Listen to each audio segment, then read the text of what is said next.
in a cage. Ink on my fingers looks like my past. Chasing the pounds, the stories won't last. Why not, why not? Let's make a deal. Trade you my soul for a cover that's real. Why not? This paper's cold. Every issue, a story that's gotta be told.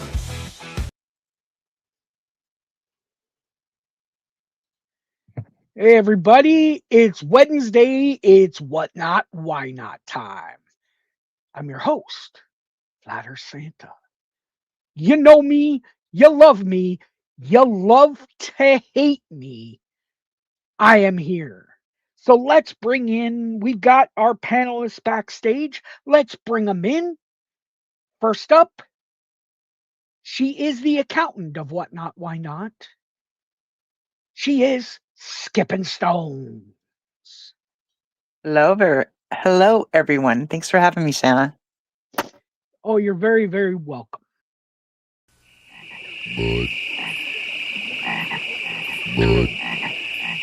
Pines. Bud.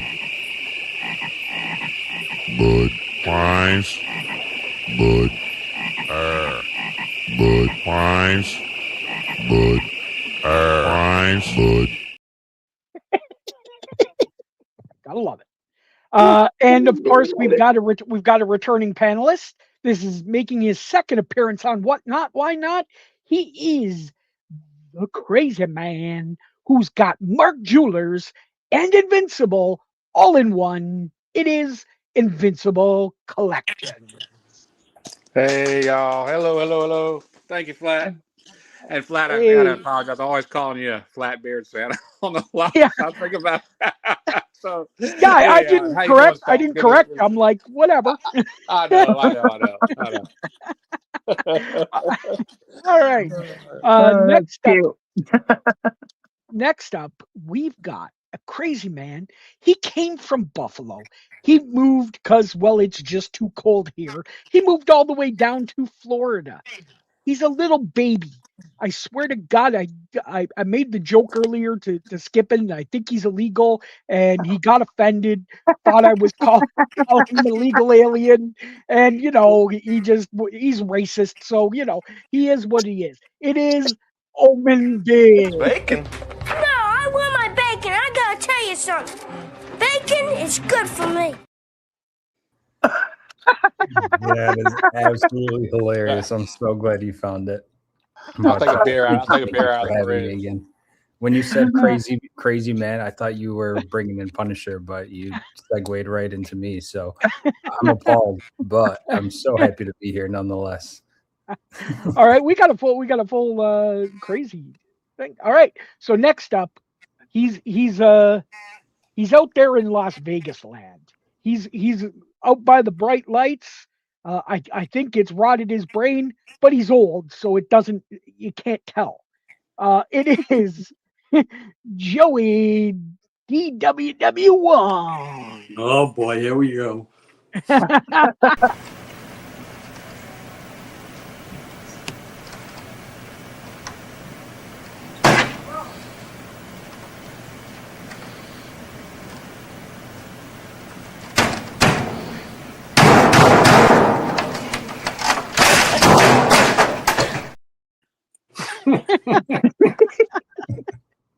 You need one with him sleeping. Oh yeah, definitely. We also have the crazy man. He tried to run me over at least 15 times. It may have only been at Baltimore once, but that's all right. He is trying to run me down like too many times. It is Punisher Ryder. This place sucks! No! I think it's about time Castle Grayskull had a makeover. Why don't we start with a tampon machine? No! Oh, Jesus Christ. I have arrived. Yeah. Tampon machine, all together. That's funny. And we also have a returning panelist. He's been away, he's been on vacation, but he's back to, grace ourselves with his presence. He has come. He is here. He is Soda Pop That is fucking amazing. That is perfect. Soda pop. What's up, family? Great stuff. I have NWO, that mask, brother. by the way. It's pretty nice. Half mankind, half dominatrix type thing. It's pretty amazing. Oh, that is for those that don't know, that don't understand what that TV show is. It's called Coupling. It's from the It is from the UK. It may be one of the top 10 shows ever made. It is absolutely hilarious. You If you hear that ever one, get a Alex? chance, watch it. Don't go for the American version. It was terrible. The UK version is amazing. Coupling. You ever hear that? No. Yeah. Oh my goodness. That was Oh, funny. and yeah, we got Michael that knows it. He loves. Yeah, exactly. Yeah, it is. It's one of the best shows out there. Okay. I want to say something real quick. This is an all-star panel if I've ever seen one. Oh yeah. I Right? agree. This is amazing. Yeah, we got almost a full packed house tonight, and we still have one more possibly coming. So it's really cool. It's a great week. Awesome.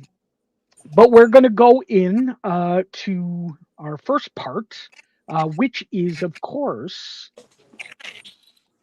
good versus bad. Because we've got a little bit more people this week, what I want to do is instead of doing both a good and a bad, I want you to pick a good or a bad. And I know Invincible's got a short timeline, so sir, you can start us off. Tell us what you saw, good or bad, this week on Whatnot. Hey everybody. Yeah, we got a Special Olympics event tomorrow. So we got some preparing to do for my little girl. So it's a good blast. So wish her luck. It's gonna be fun. Hope we get some blue ribbons. Good luck. So I didn't really spend much time on the app last week.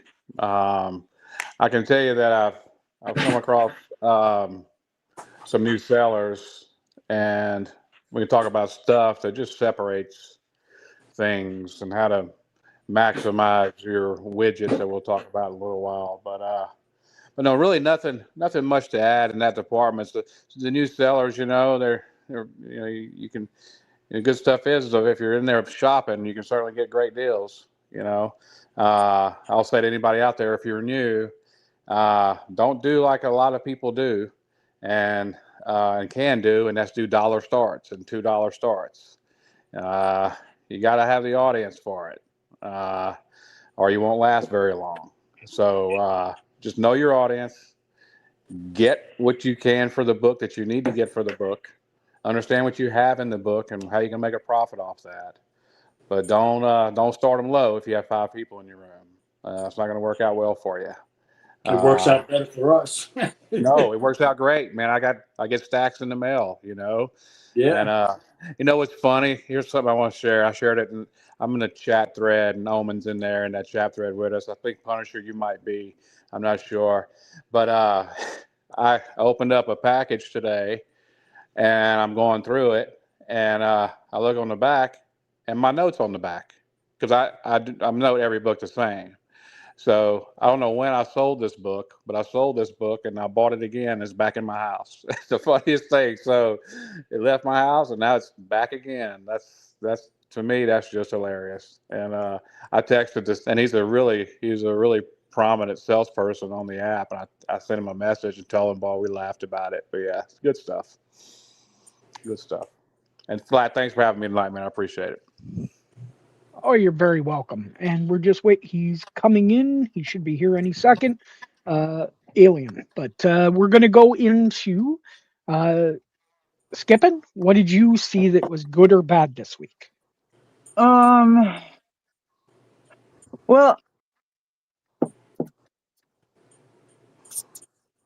You know, I've seen the exit of a couple sellers, and I think it's unfortunate that they can't push through because they feel that if they're not getting the immediate results, then they're not winning.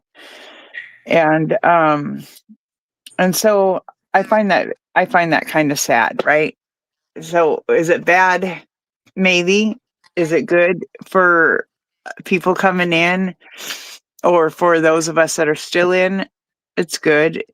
Because it is becoming a flooded area, but the sales are just, I mean, some days are slower and other days they're bigger, but I just think that people are expecting too much right now, and so yeah, the exit of people, of sellers that just aren't willing to push through, and maybe they're just not the right type of person for this industry, right? Maybe they need to something that's more of a 9 to 5 that they can count and guarantee on. So that's what I saw.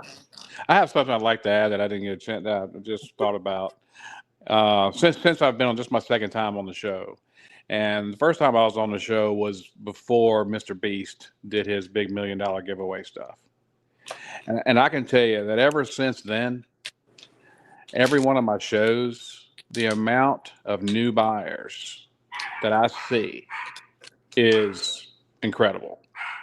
My new buyers, it seems like every show I do really one show a week on Saturdays. Sometimes I do one on Sundays, but every Saturday I'm seeing half of my buyer mix being new, or sometimes even greater than that. And that is just awesome. And the amount of people that are on the app. Used to be I'd log in, there were 700 people on the app at whatever time of day. Now there's always north of 1,000, north of 1,500, 2,000 people, in comics on the app. It's something beautiful to see ever since they did that. I just thought I'd add that. Yeah, that is beautiful. Yep. We're gonna notice that Alien Warrior came in. Thank you, Mr. Alien Warrior. We're gonna do your intro right now.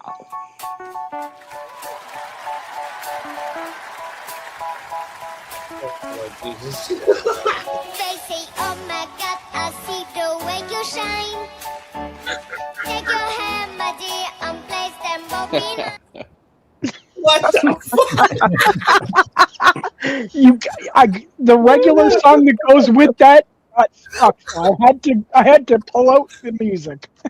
Awesome. Thank you for having me. I'm so sorry I'm late, guys. Yeah, happy to contribute to tonight's discussion. Hyped, actually. So a lot of faces I haven't met before, but hello, I'm Alien Warrior, guys. Up from the Great White North with Glenn, Flat Earth, and yeah, we'll just continue. I don't want to interrupt. No, we're gonna have you. What did you see that was either good or bad this week on Whatnot? What did you experience? Yeah, let's start with the bad, I guess, since it's in the chat. The kind of Dropgate thing. So I don't know if you want to save that for later, but yeah, that was kind of weird. In terms of good, there's been a couple of new sellers to come on that I've noticed that were on eBay, like nickel and dime collections, and I just know they're great guys. I bought for them for $4 and do great packaging, and so yeah, it's good to see some of those folks come on.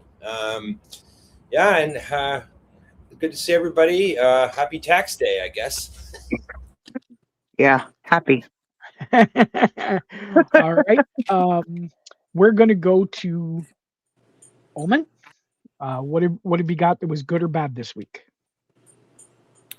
I think the good I've seen is, I mean, just like Teresa said, there are a lot of people quitting the app, but the good I've seen is that the people that are coming on the app and riding it out and doing all the right things are seeing some success and positive numbers. So I loved seeing that this week.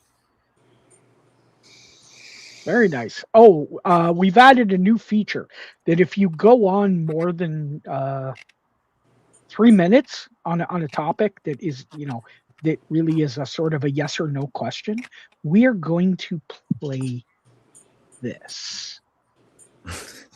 Oh God. Oh yeah.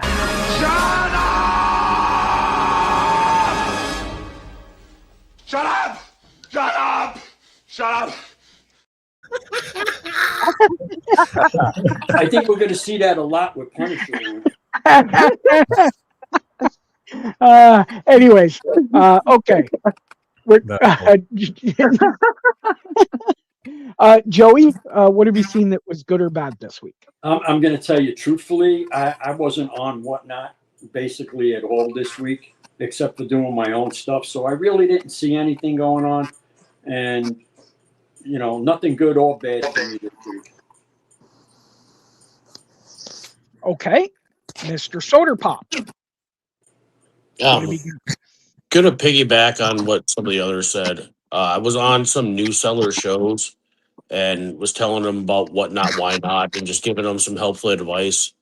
The majority were very open, and actually, like midstream, they started making adjustments, and it was a significant improvement in sales and like chat interaction. So that was really cool to see people being receptive. And I went on a couple other shows afterwards that they did, and they incorporated some of those tools and processes, and they were very, very thankful. Not to get into the bad tree, but there's some that were kind of assholes that when you try to help them out too, and they did not do well. So you just sit back and watch the popcorn, and you do what you can to help people, and the ones that are really into it, that want to do well and put in the work, they're paying attention. So that's really cool. Nice. And sorry. I think Invincible's got echo. Uh-oh. Yep, that's okay. I'll just mute him for a second. Oh, there we go. All right, Mr. Punisher, what have you got this week, good or bad? I'm going to go bad. And I'm going to go bad for a specific reason. There's a lot of new sellers, and we are here to not only help other sellers, but we're here on Whatnot, Why Not to help new sellers. And all of us in this community, just like Rich said, and I know Skipping Stones and everybody has gone to help new sellers prosper.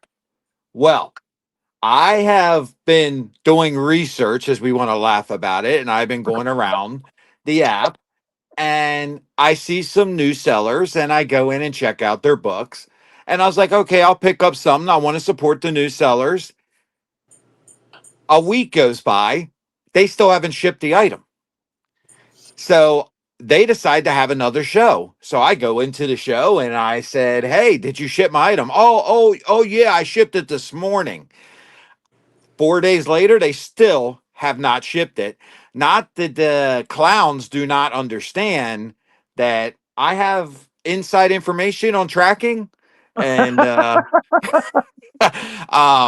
can see a little bit more. And yeah, so I obviously followed with a Whatnot support, which now Whatnot support, if you have an issue, they may send you in a message with the buyer and wait for the buyer's response. I don't know how long this is going to be. This is all new.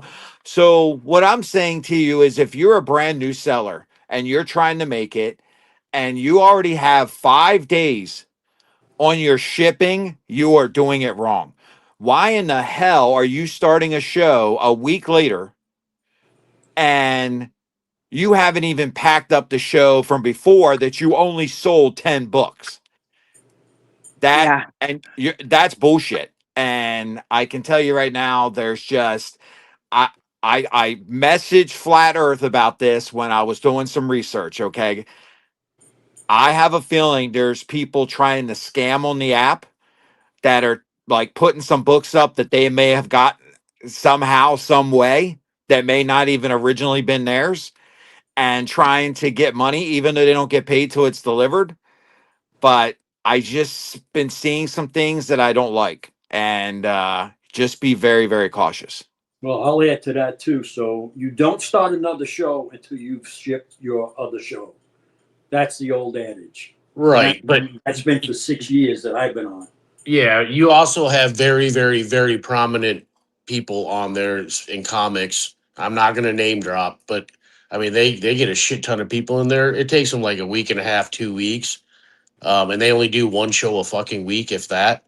And then you got others that, that are very prominent that run almost every day, if not every other day. And they take like a week and a half, 2 weeks too. So I don't know how the hell they're getting their 5-star ratings. It's mind blowing to me. And maybe that's what some of the new sellers are seeing is people like some of these big name dogs on there that if they bought from them, they think it's normal. It's not normal and it's not okay. I don't care how big you are. You take care of your customers.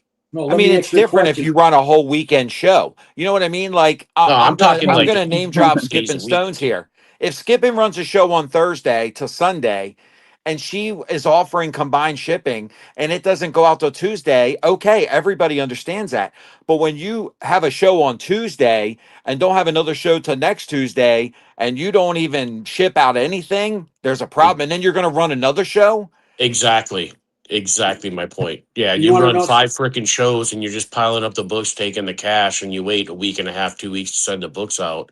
That's bullshit. Well, I saw a talk with one of the top sellers in women's fashion. She was doing a talk show Saturday night, and she is connected in the whatnot, not just the seller community, but she communicates very frequently with the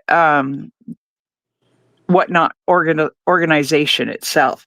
And she was talking about how there is an influx of sellers, and it's partly done with bots. And what they do is they will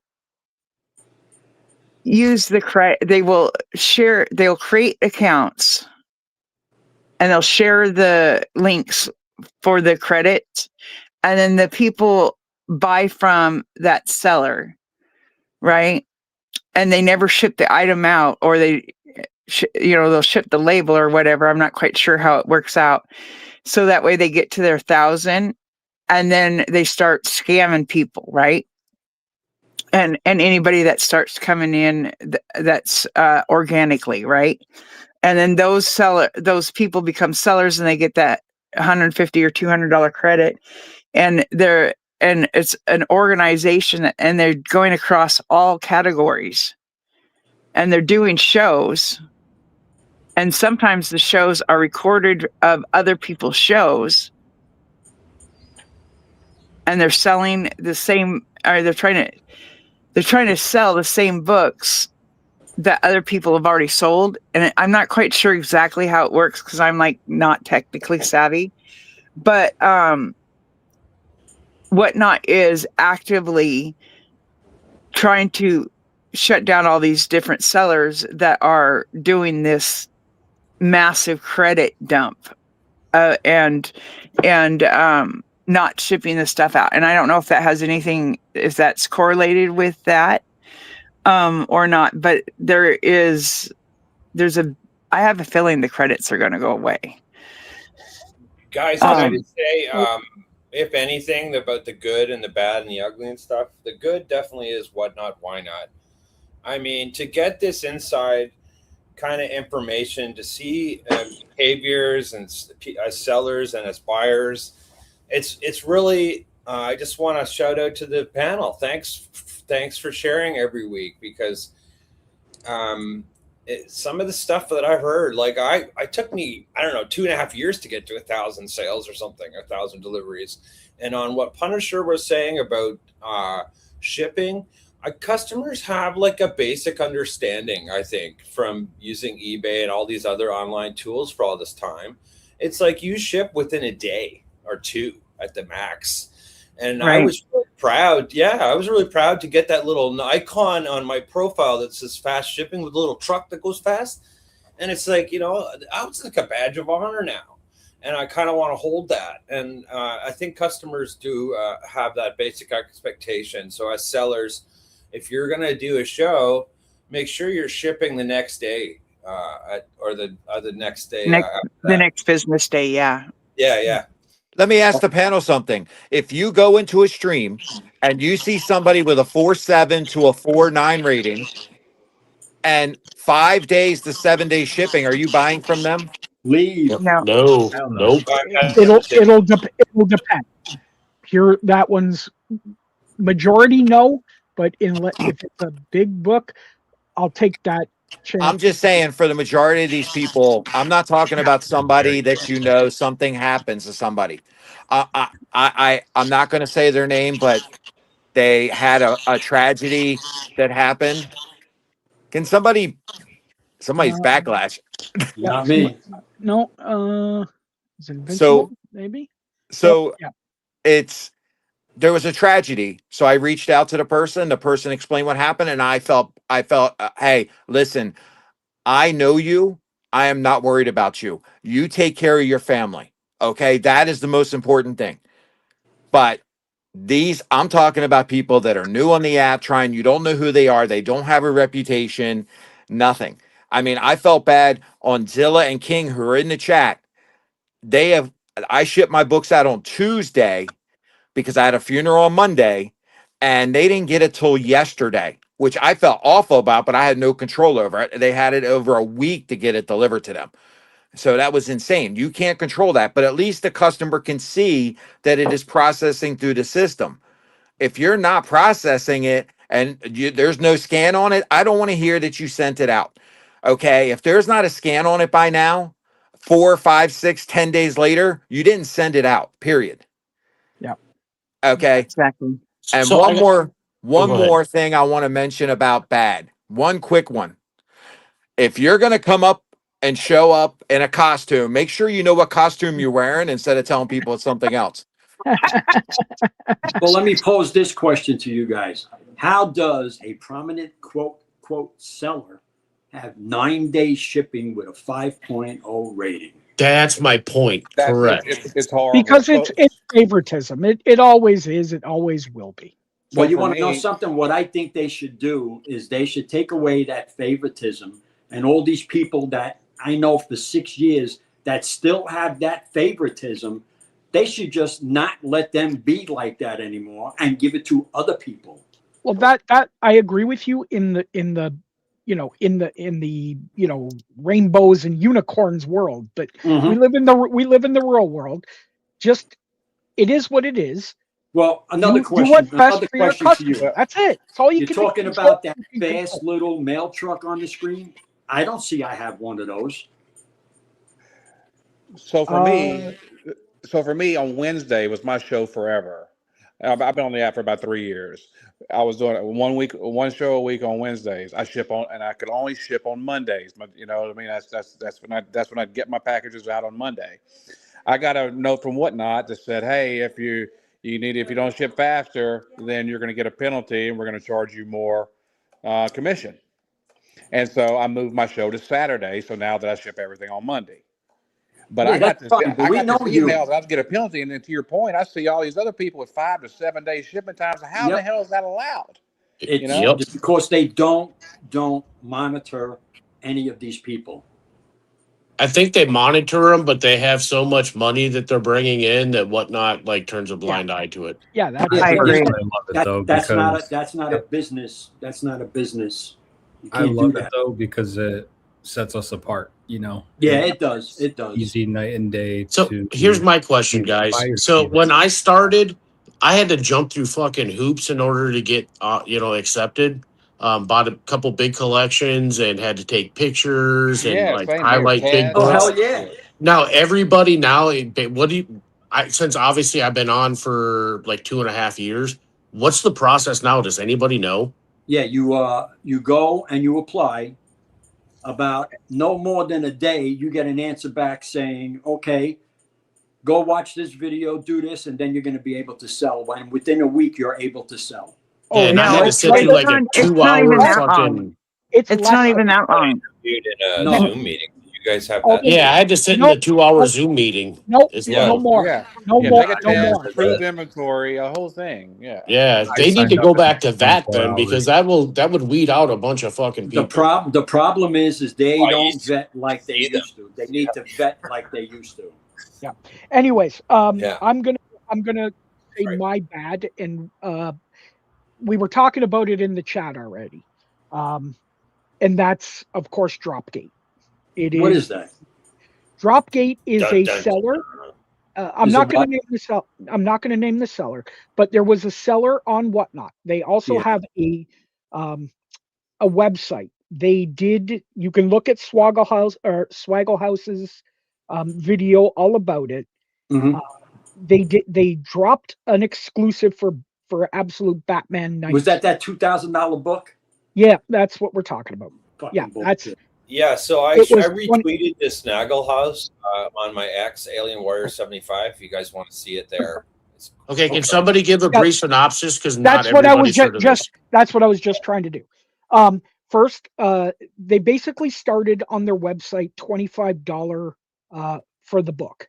Okay, they did 25 of them. Then they did another 25 at $75 a book. Then they brought it to their Whatnot show, started at $150. The bots grabbed them all before anyone could get them.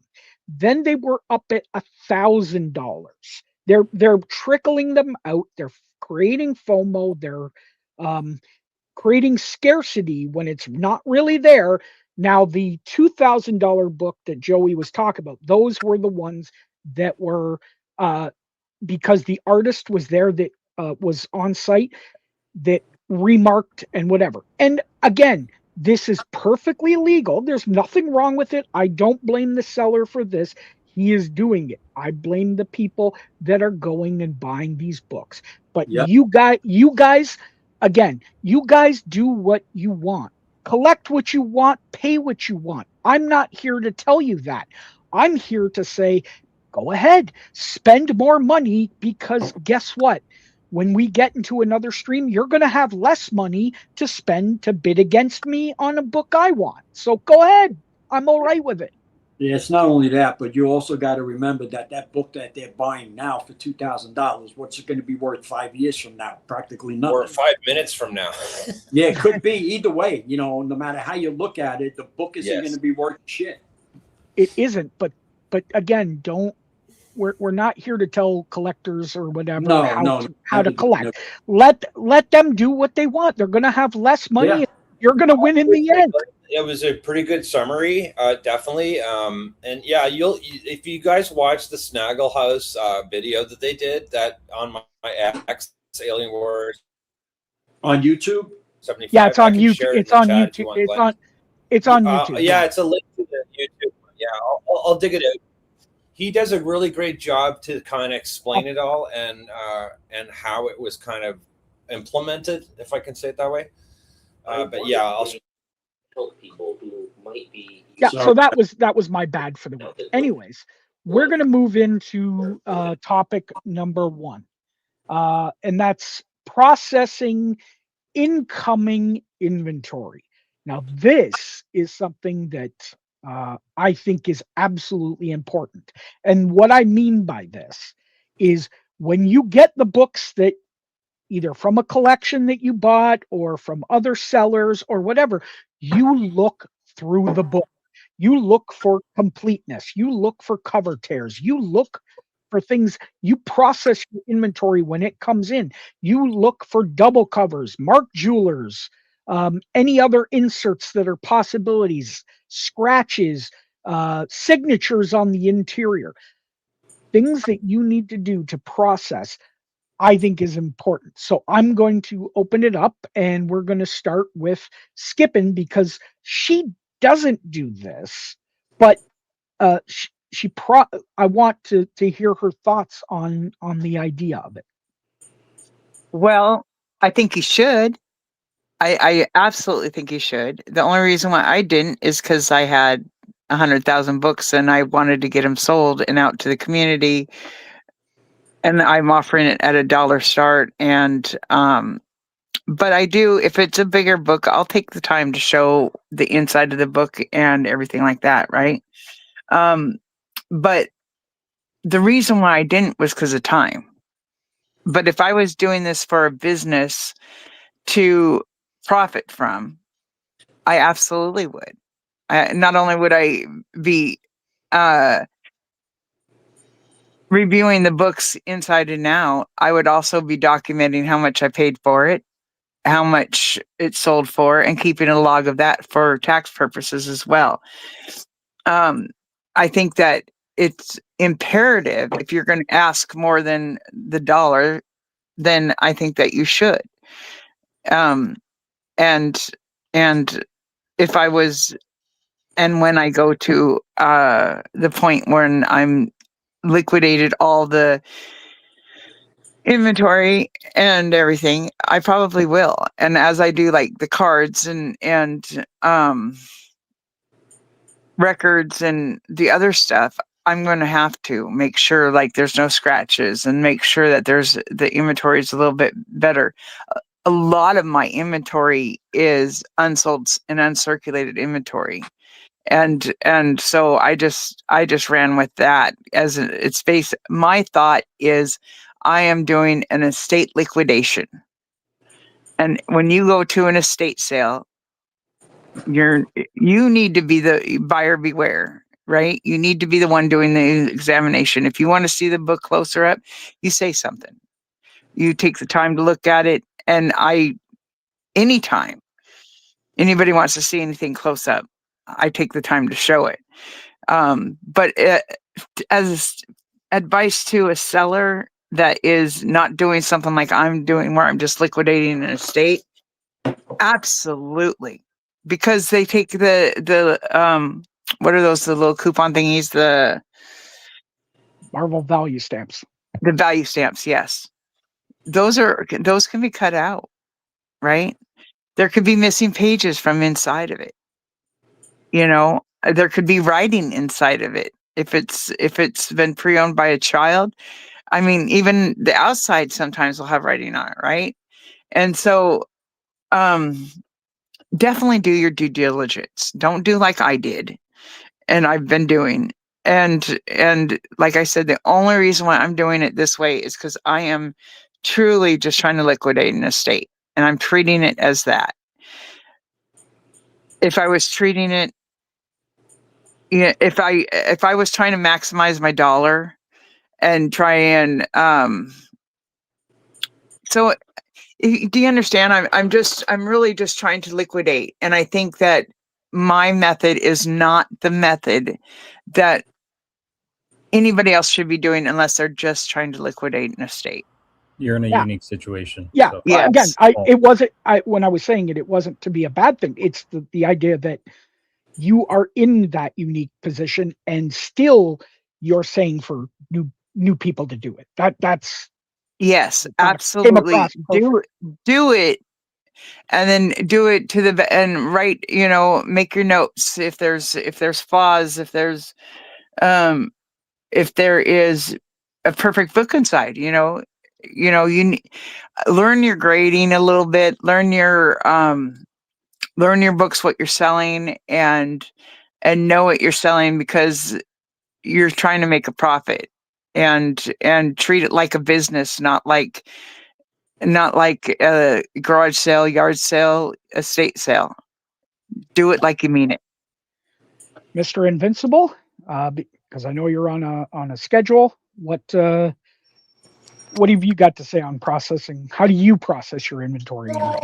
Yeah, that's the first thing. Thanks, Vlad. I get new books in. The first thing I do is pull keys. I take all the keys, put them in a different area than all my run fill, and then I take my keys and I go through them, and I make my notes.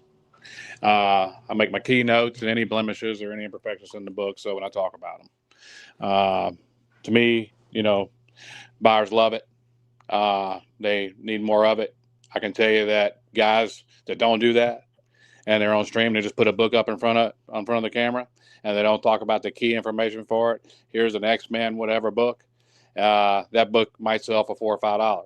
But if they mention what the key is to the book, it has a value stamp in it.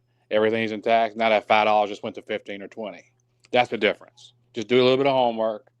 Pull your keys on your new inventory. Understand what those are. So when somebody says, "Hey, can you run some Daredevil books for me?"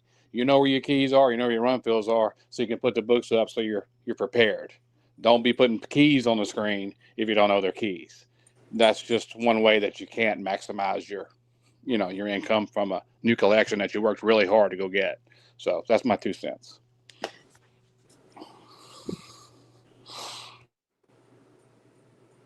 What he said.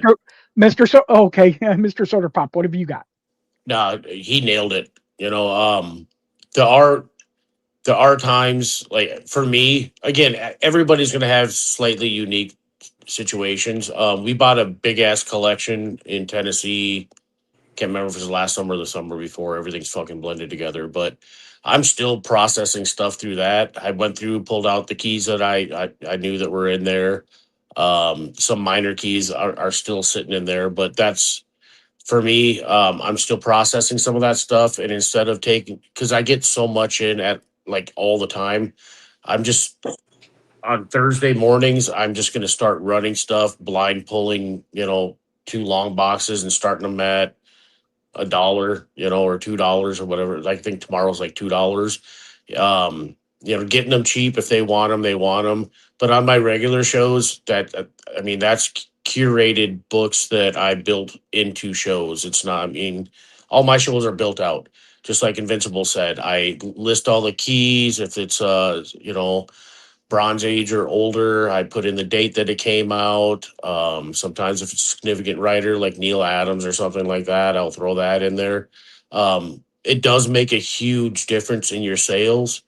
But sometimes you just have so much shit that you're getting in at all at once that some of just the run filler that you're just trying to get rid of. People, and you're not too concerned, like in Skipping situation, about the profit margins on it. Yeah, you can just throw it up there as is. It's starting at $1. Take it if you want it. And, some of them are going to be like tomorrow. They're going to be $20, $30 books in there. I just snuck in and took a peek.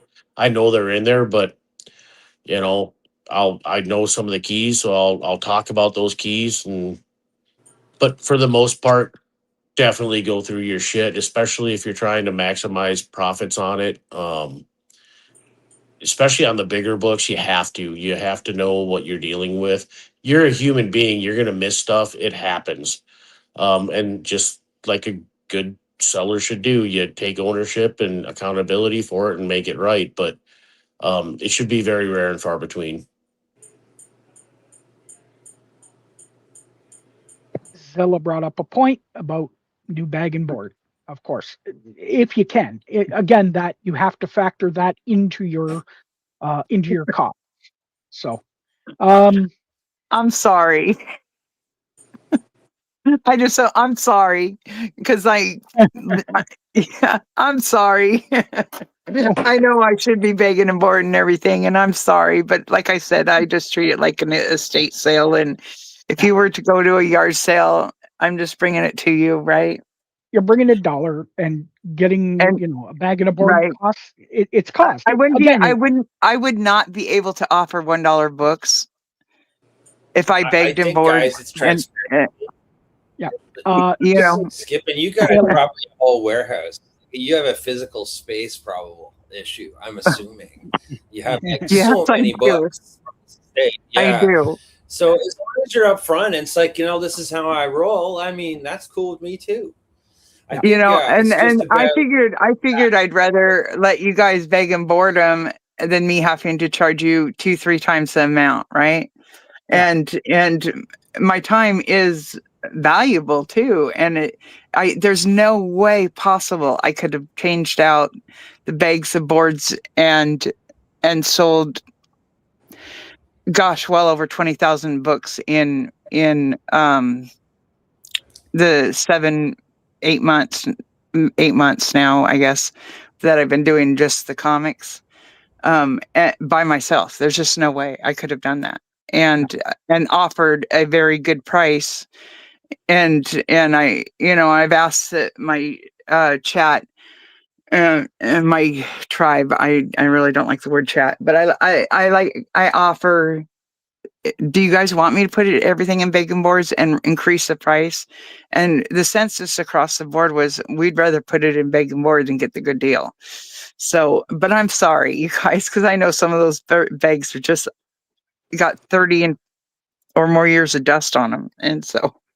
Well, Alien, how do you process your new inventory and whatnot? Is there something different that you do?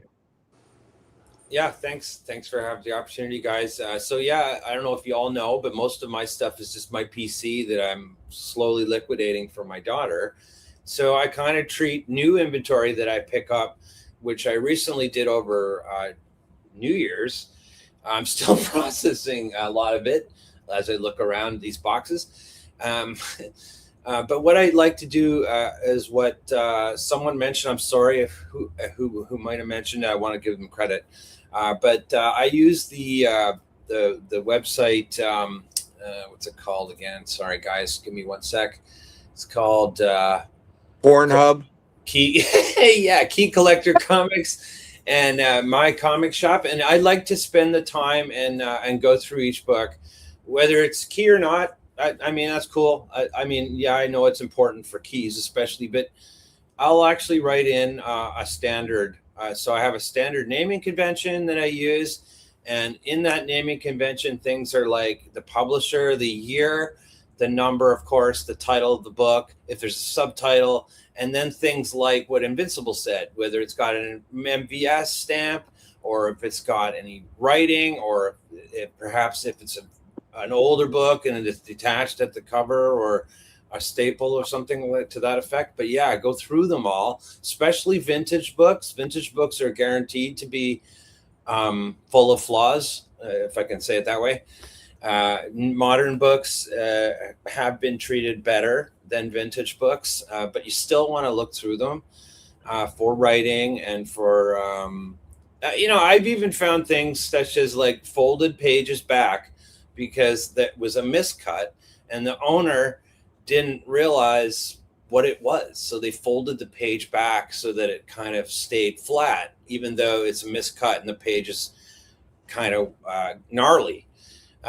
So you can find things like this too, but definitely if there's writing on it or tears or make sure that the flaws are mentioned in detail. But yeah, the writers are and the author, or rather the artists, are important too. Kirby and Stan Lee, that kind of stuff. Definitely mention these things. And I have kind of like a 3 or 4 tier grade system. It's like low, med, and high, right? And then from there, you try to grade it to a number, I guess. But yeah, just spend the time, and I think the customers appreciate it, because when you print out your label for your what do you call it, the packing slip, it has all your descriptions listed there, and it has the subtext. It has all the description, whether it's got first appearances or second or third appearances, that kind of thing, or if it has like a manufacturing flaw, like I said. Yeah, so that's pretty much it. I do spend the time. I think it's important. And with respect to new bags, yeah, it's definitely it definitely shines it up. It looks better in a new bag. It will definitely look better. But you got to be honest with your customer base and show them the book especially if it's a hard to find or a key. I think that's all. Flat. Nice. Speaking of new bags and boards, everyone should check out Comic Pro Line. They're not a sponsor, but I know Chris and his dad. They're only 40 minutes from me, but my God, free shipping, best prices on the internet. They're better than BCW. They ship out better. Also, BCW, their boards are backlogged to May. You can get the boards there. They're better. $100 if it's $100 or more, you get free shipping. That's even to the United States. No tariffs, no garbage, no nothing. So take a look. Go to the site. It's I think it's officialcomicproline.com is their site. I'll put it in the chat. But anyways, let's get moving. Hey, one second. I'm sorry to interrupt. Flat. Yep. Mr. Invincible. Listen, hey everybody. So sorry, I got to go. My daughter's got a Special Olympics meet tomorrow, and we have a meeting at the school tonight about that. So I got to get off. But All right. I really Thanks appreciate for the time, coming. everybody. Yeah, Good thank seeing you. you again. Hey, good Take Good seeing it luck easy, to y'all, her. Flat. and I hope to see All you right. next Wednesday. So y'all take care. Bye bye now. Enjoy. Bye bye. Thanks. All right, Mr. Omen, how do you process? I just actually switched up my inventory processing scheme, if you will, for tax purposes. So I kind of want to take it in that direction. But I think a lot of sellers who do kind of run this as a business, just kind of ballpark things and just gauge by what they buy for and try to come up with a set price that they sell for. But each book honestly sells at a different price. So you really have no way of gauging that properly and gauging your loss per se or your gain. But for that reason, I started scanning everything into CLZ. And when I sell it, I go in and input the sale price and move it to my sold folder, so that I have a record of all of my current inventory and all of my sold books. Still a work in progress because I have over 3,000 books that I got to do, but it's a well-worthy process because I know that come tax season next year, it's going to save me a huge headache. I can just, download the spreadsheet off of there, do a quick addition of the numbers there, and I'll be all set and good for my taxes next year. So definitely something I recommend for everybody. Even if you don't want to go into that level of detail with CLZ, just put it on an Excel spreadsheet, and at the end of your show, quickly go through each book and check what you sold it for and jot that down in the Excel spreadsheet as well. Save yourself that headache down the road. Yeah, I do I the agree. CLT. Oh, we just lost Soder, Richard. Yeah, I think Soder he was about to talk. baby, come back. I think he might have had to pop out. All right. Well, while we're waiting, Mr. Punisher, what's your process? Well, my situation's kind of unique also. Since I do exclusives and I have my own books, I am actually on number 27, and that way I put my books in a special place, sell them if they don't sell out, which I, knock on wood, I've had pretty good luck with that.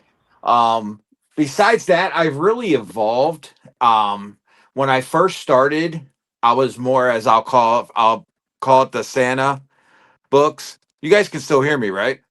Yep. Yeah. Okay. Yep. Because sometimes when somebody pops out, I lose. So I did the pillow books, and I really am processing them. But now that I've got more into other books, I really look at the grade. Anything that comes in that's older, I open it up. I make sure it's attached. Make sure, because if it's not, I'm gonna contact the seller, especially when they told me it was attached. My big thing is my process is like, okay, I buy a bunch of cool stuff. This is for the shows. This book goes in my PC, and it's kind of like picking out, the candy out of the jar. It's kind of like I'm picking certain pieces out. Would I sell them eventually? Probably, but it's just, that's pretty much my process right now. When I do a show, you don't see the same books. I have, I don't know, I have 3 shelves here, 5 rows high of short boxes, long boxes, and I just rotate them around, and then like I get new stuff and I put them in a box after a show if they don't sell. And I don't list anything personally. If I have certain books that I put up, I'll put them in my background, and as like eye candy. And if somebody asks me for something, I know where certain things are because I move books to certain categories. But for the most part, for process, I mean, I just put them by titles. I mean, I have like a bunch of random boxes like that I run through shows, but like if I want somebody wants Punisher, somebody wants Batman, somebody wants that. That's how my process works. I mean, but if it's a book for me personally, I'm gonna check it out, make sure it's all good. One, to make sure that I don't need to ask for a refund or something, and then it's just down the road to decide what and when I'm gonna do with it. I mean, I might run an all key show, big key show, and one day, I mean, might do this. To me, but my main thing is my exclusives that I work on. That's my main thing. So that's not really inventory. You get it, you bring it in. If they're numbered, you put the numbers in order. So if you're running, there's only 30 of them, 1 through 30. We start whatever way I do it and go. That's pretty much how I do. Okay. I Nice. wanted to add real quick. Punisher kind of reminded me as well. The reason I do it is in CLZ also is so I can quickly search books if I have them, when I get a request. And I think all of you guys know this, but if I don't have the book, I write it down in my little notebook and let them know that I'm going to pass it on to other sellers and post it in my group chats, etc. And I highly, highly recommend that to every seller out there, because just saying no and moving on with your show feels so weird to the buyer. Whereas if you at least give it a shot and try to find them another seller that might have it, you're also keeping that sale on the Whatnot economy and keeping them from finding another platform to purchase their comics on. That's my biggest goal in sharing these request lists with everybody, is keeping these purchases on the Whatnot economy rather than some rando on eBay or Craigslist or Facebook Marketplace, you name it. They have so many other avenues that they can reach out to. Take advantage of those requests for sure. Dude, that's since so you're true. using I do the same thing. One thing, Flat Earth, I just want to comment on Omen. That's fantastic. I do the same thing. If I don't have the book and it's hard, I like to focus on hard to find books. So if folks come into my show and they want a really rare book, I want to find it for them, right? So I'll write down their name and I'll write down the variant they're looking for, whatever print run. But I do that too, and I think that's fantastic of you to share it with your chat groups. That's a great idea. I just kind of do it on my own. Thanks for bringing that up. Yeah, what I was going to say is, because you use CLZ, you could put the books that people are requesting into the want list on CLZ rather than necessarily putting it into a little book, right? You're using it anyway. I write it down is just because of the speed. Like in the middle of the show, obviously, jotting it down in CLZ would take an extra 10, 20 seconds, but just cool. for speed. Yep. All right, we've got a new seller that contacted Punisher. He just came in, Mr. Banger Comics. Yeah. Hello, guys. Yeah. Sorry, I'm a little bit late. I'm on Central Standard Time, and I was thinking this was 8:00 my time. So, yeah. Sorry about that. Welcome in, Banger. Welcome in, bro. Yeah. Thank you for letting me be a part of this. Awesome. Well, you're just about to. We're talking about your process, about getting new inventory. What do you, as a new seller, what do you do at the moment to process your new inventory that you get in to sell? I guess what I do, so I'm also a big collector. So I try to find sets of things I like example, I collect absolute stuff, but if somebody's selling a bundle, I will try to get that. I'm you know what, I can have spares and extras and sell that. I don't know. I guess my process is I'm sorry. I wasn't expecting this question right now. I I just kind of go through like my stuff and like decide like what stuff I can sell low and what stuff I can like kind of sell like for $1, $5, and like what stuff I want to put in the shop. Like, I only bother putting it in the shop if it's like above like $15 to $20. Like,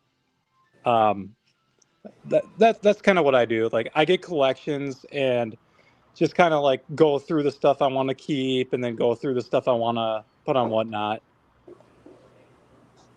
Okay. Yeah. It was more like process, picking out in case there's like double covers, like processing your books in case there's double covers or signatures on the inside or, Jewelers. Mark Jewelers or pizzazz inserts or, there's tons of things that are in there or, just bad pages, just processing your books. That was kind of the whole idea of this topic. Yeah, exactly. So, we'll move on to topic number 2, which. Excuse me. Oh, yes, of course. I'm sorry. I forgot Joey. He's old. So let's go to Mr. Joey. How do you process, sir? I apologize. Any package that I get in, I use CLZ. I scan everything into CLZ. Okay. And I put it under a certain folder. Okay. As I'm scanning them in, I'm checking to see if they need new bags. I'm checking to see if they got any defects or anything like that, so I can put the grade in right there. And the reason why I use CLZ is because what I do is if I'm going to list books in a show, I'll go in and look at the books and find out which ones I want and transfer them over to another folder. Okay. And then I export them. All right. And then what I do is I import them into Whatnot. All right. With all the pertinent information, with the date, the artist, the keys, anything that's coinciding with that book. And as far as bags and boards go, bags and boards only cost me 10 cents. Okay. I don't know how anybody else figures it out, but that's 10 cents for a bag and board. Because I do get them from Comic Pro Line. So any book that needs to be rebagged and board gets rebagged and board. As I'm going through them, I have a pile of bags and boards set. Also, every one of my books that I get in, when I'm done with all the listing and everything like that, I go ahead and I alphabetize them, and then I numerically order them from A to Z, and then from 1 up, depending on the books that I got. Well, damn, you're pretty smart for an old fella. Yeah, but you want to know something? I know where to go and look for books. I mean, I'm on plenty of shows all the time when they say, oh, I don't have them in any, I don't know what box and this and that and everything. If you ask me for a certain book, okay, I'm going to know if I have it or not only by my list, because every single one of my boxes, if it's a single box, it's alphabetized A to Z. Yeah, as you should. As you should. Every single thing is done like that. If it's an older book, it definitely comes out of the bag. It goes in a new bag and board. I use the silver regular bags and boards because they fit Silver Age, modern books, prestige format books. Sometimes they'll even fit a little small trade paperback. All right? But everything gets rebagged and boarded that needs to get rebagged and boarded. And it's not costing me much. Like I said, it's 10 cents. All right, so I do that, and when I sell a book, I have the cost that I put in the Whatnot area for the cost of the book. So it's all in my orders, and I know exactly what I sold and how much I sold it for, and if there was any profit or if I lost anything. So I know all about that. Okay, Alien, you had one more thing you wanted to add. Yeah, just on with respect to searching for rare books for other customers, I'll usually add like an eBay custom search for that person, and have it automated so that I can eyeball the search results on like a daily basis, and then if I'm able to find a book for that person on that particular platform, I'll see if I can get it for them, or I'll broker it for them or something to that effect. But some of the advanced searches is something to explore, is what I would wanted to say. Thanks, Flat. Yep. Hey, Brian. Hey, Brian. Yeah. I have an offer in, man. I bookmarked all your shows and gave you a follow. Welcome to the family, Yes, bro. yes, Yeah, absolutely. thank you. Everybody in the chat, everybody on here, follow everybody because that's what we do. Yeah, That is I exactly what we follow a do. lot of you guys.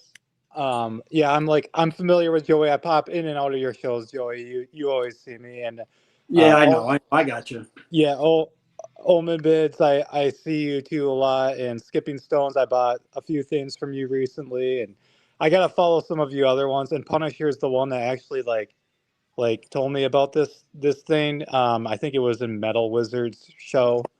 Um, but I've seen you too, Flat Earth Santa. I've seen you in other shows I was into.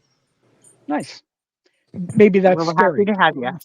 Yeah, Yes, absolutely glad you're coming in, learning cool stuff. We'll have you on because we want to see how you progress with yeah, some of the stuff that we help new people. It helps Except us. it's 8 p.m. Eastern time.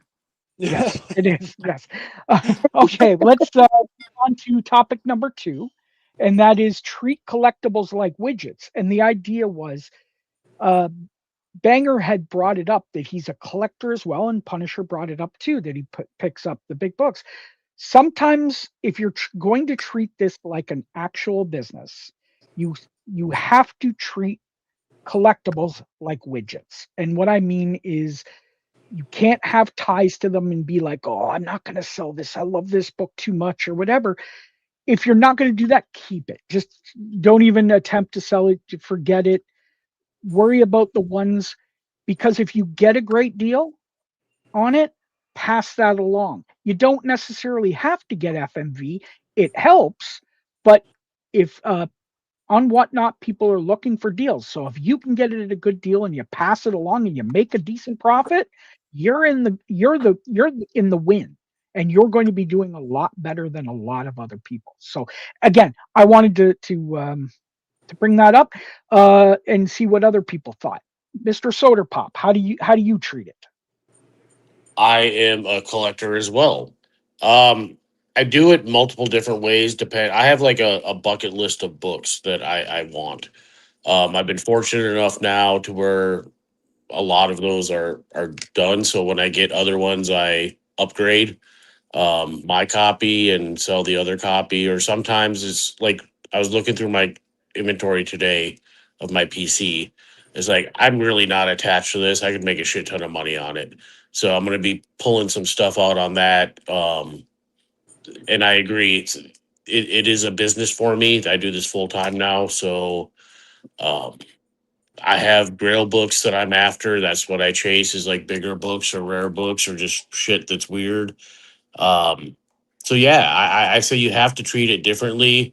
My mindset has changed incrementally over the 2.5 years that I've been selling on Whatnot, and definitely in the year and a half since I've been doing this full time. So it's a business. If you're not going to treat it as a business, you will get attached, and you're probably losing out on some profits, and you're probably not gaining as many followers. Like Flat said, you'll be able, if you get it at a good deal, you're gonna be able to sell it at a good deal, and that's just gonna make people follow you more, and um, increase your sales long term. That's my opinion. Nice. Mr. Joey? I'm going to tell you truthfully, I have 5 books that I keep. Everything else is for sale. It doesn't matter. There's only 5 books that I have that I will not get rid of, and nobody will get them. I've sold my Moon Knight #1s. I've sold my Moon Knight Swedish #1. I sold my Black Cat first appearance French. It doesn't really matter to me. All right. So everything I got is for sale. I never show my books that I don't want to sell. All right. I'll show them off because people have asked me, well, what do you got in your PC? I said 5 books. And they're like, what? And I said, yeah, that's all I got is 5 books. Everything else is for you guys. And that's basically it for me. To piggyback on that though, too, I've been getting better. I give the Whatnot audience first crack before I decide to keep them. So I give them a chance to take it. If not, then it'll go to, like, for me, like last night we did a comic show. I have grandkids that obviously they're young. They like or cartoony stuff. So if they get first crack, but if they don't want it, if it's something that the grandkids will love, then I'll pass it on. So I'm getting better about that too. Nice. Mr. Banger Comics, you mentioned that you're a collector and you like to pick things. What do you do? How do you treat it? Yeah, so that's actually like how I got into this, and I started like accumulating like way too many comics, and I'm like, okay, I'm gonna have to do something about this, and like, and I like sell the ones like I don't have attachment to, like the first person talking said like I'm like, you know what, I really don't need this. I'm okay selling this. And I do have like books I do chase, and I'm like, like this is more important to me, so I like I keep those. And then sometimes I do like a kind of a judgment call, like I sit and like, like, do I really need this comic? No, I'm okay like selling this. I rather get the money for this one. Yeah, that's mostly what I want. Yeah, my son is listening in on me too. but The next yeah, generation. yeah. So yeah, I do that too. I'm like, well, I don't collect these comics. I have no attachment to these comics, but I see that like this person's like selling it for $1, and I know this is like a $20 book. Like then I'll like, okay, I'll hop on this since nobody else is. Like that's kind of what I've been doing on Whatnot. Okay. We're going to go to Mr. Punisher. How do you process it? Because I know you're a collector as well. I'm gonna say this story time with Punisher Rider.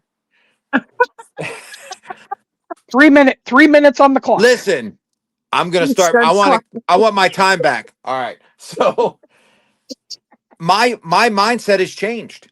When I first got into this, I had a dream book that I wanted, and I was able to get that dream book. And I was like, I'll never sell that book. I'll never sell that book. Then when I started doing my own books, my mindset changed. Now, as much as I look around and I love that book that I got and a couple of the other books that I got, I'm okay if they sell. At the end of the day, would I miss it? Yeah, but it's again, I'm not as attached to it as I once was, even though I don't want to get rid of it. Um, my own personal books, my master copies, I'm more attached to them than I am to that Grail book that I wanted. So my mindset has completely changed based on what I've been able to accomplish and what I've done. To me, it's about the chase. Like I get that Grail book, I get something amazing, and then it's like, what's next? It's like kind of like an addiction, and then like I see something up, I'm like, oh man, I have to get that. So because another book has jumped onto another book, it's kind of like, do you have that connection? I mean, I've actually personally thought that of selling all my wall books and go after a super grail.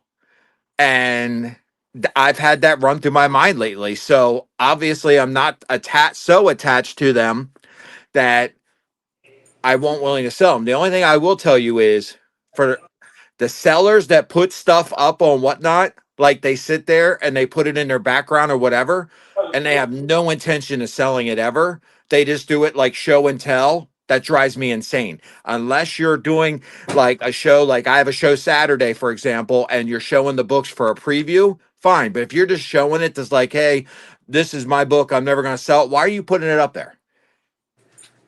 That's story time with Punisher. Okay. Well, he got just under the wire. Congratulations. Yes. Why is there another Punisher role? I'm even seeing it in the chat. Because you can make it anything. That's why. Mr. Alien Warrior, what? Because I know you're a collector, but you're selling off your collection for your daughter, so you've got a definite point of view. Yeah, thanks, guys. Yeah, this is a good one. But I'll say this, much like Joey, I have my Grail books, so I am cool with those, and they're not going anywhere. Although the other stuff that I have collected, I'm ready to liquidate. I'm ready to pass them on to a new collector. And I would say, with respect to your margins, as sellers, guys, you should know what you're making and what your margin is, and that's your total cost into your investment book, and minus what you sell it for. Usually, there should be a balance there, right? A positive number. But yeah, I would just say that, and make sure you're documenting properly, and don't show a book if you're not going to sell it. I was in a show the other day, and the guy got a solid offer for 2 books, and I'm just thinking to myself, dude, sell it. That's a great offer. But he was more of a chicken hawk, I guess, because he didn't want to sell it, and it was just like, okay, whatever, right? But yeah, if this is a business, you want to pass those savings down to your customers. So the cheaper you can get volume, the cheaper you can pass it on to your customers are going to be happy. And yeah, if you put them in new binds, boards and bags and boards, is always going to be part of your bottom line. So just be mindful of that, I guess. But yeah, you want to pass on the savings to your customer. Your customers are going to get the best deal you can because you can make it up on volume, right? So anyway, this is business tricks. Absolutely, and that's what works.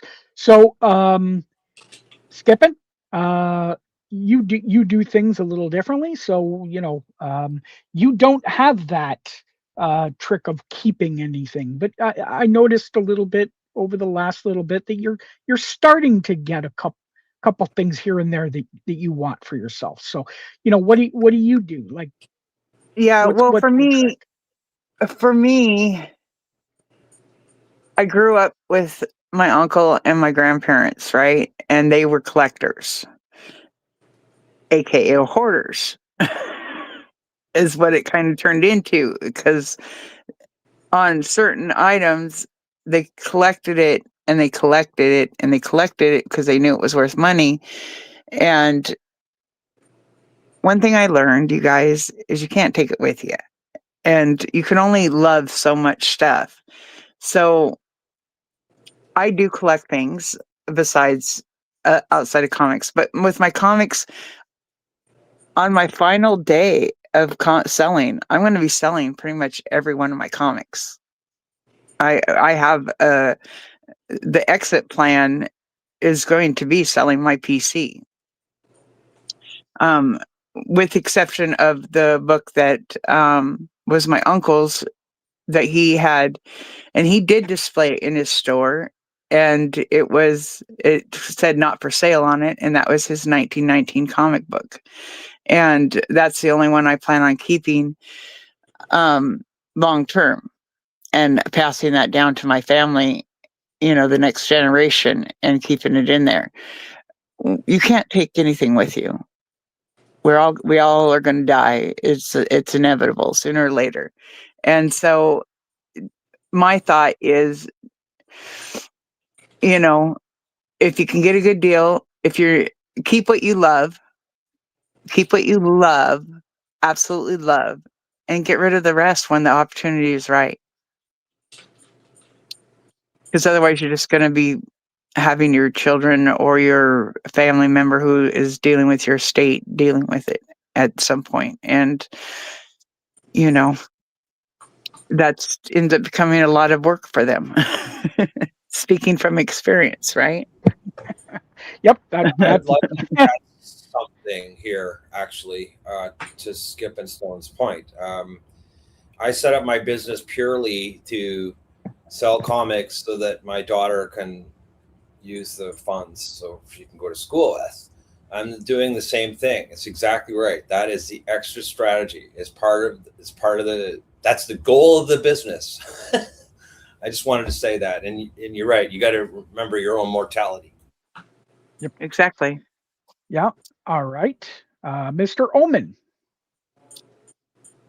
Yeah, I agree with everything everyone has said. I just changed my setup a little bit, so I have like one big shelf of inventory, and next to it is my shelf with my PC, and I don't treat dollar comic any better or worse than the ones on my PC, and vice versa. It's very important to make sure you are taking care of your PC so that down the road, 40 years from now, when the next generation is selling on whatnot, they're not cursing out Michael, who wrote his name on Richie Rich Millions, like the copy I have that I curse out every single time because I haven't been able to sell it for the last 3 months. So now it's just going to go in someone's Gibby package, and it's just a comic that's not as pretty to look at anymore. So take care of your stuff because, like Teresa said, you're not immortal. You got to make sure it's taken care of for the next generation, and so they can enjoy Omen. it as much as you have. Omen, you got a lot of those Richie Rich and Disney books and stuff like that? I Yeah, do. he's Well, got a buyer. I collected the Disney for a little bit because I'm also a travel agent. That's my second business, is a full-time travel agent. So the Disney ones I was into for a bit, and then I decided to gift them to like big booking travel clients to kind of commingle my two businesses. So that was pretty cool. So I'm pretty dwindled down now, but I have that one Richie Rich with Michael's damn name on it. And it was just, I don't know, it's bound to curse me. Well, why not try? Oh, go ahead. I could send Sorry, somebody away. Yeah, Mama. Yeah, no, it's on there. Good. Oh no, I'm saying to Joey, was it Mama Bear? Yeah, Mama Bear. I was gonna say I could send it to Michael, who's in the chat. Yep. He has his name branded across this comic. Well, you could sell it as the Michael Pedigree collection. The Michael Jewelers variant. It could be the Michael Pedigree collection and charge like $200 for it. Hey, not a bad idea. If you can't beat the scammers, you might as well join them, huh? Yeah. I keep hearing that you can't take it with you. I can tell you right now, my Master Universe collection is going with me. I am going to bury myself in a Castle Grayskull casket, and it's all coming with me. Okay, I stand corrected. He's definitely taking that toy that he got off me skipping.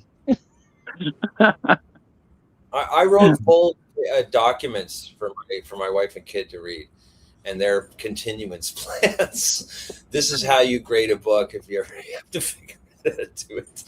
And everything's organized so they know what's the high grade stuff, the rare stuff versus the dollar books, right? But I've kind of geeked out a little bit on this. Anyway, now you're making them do homework. Now you're making them do homework when you're dead. Come on now. Well, my will, instead of crossing my arms in the casket, it's supposed to be 2 middle fingers sticking up. I'm just saying. That definitely tracks. It's good to have your final affairs taken care of. Yes. Yeah. Well, let me put it to you this way: when I'm in the casket and it's closed, everybody's going to get a text saying, "Hey, it's dark in here. Let me out." Well, I figured after 300 years, Joey, you're never going to go. Yeah, I know. I go out at night, when I suck the blood. Well, you're more formaldehyde than blood right about now. So, well, they took my blood the other day, and it wasn't even red anymore. It was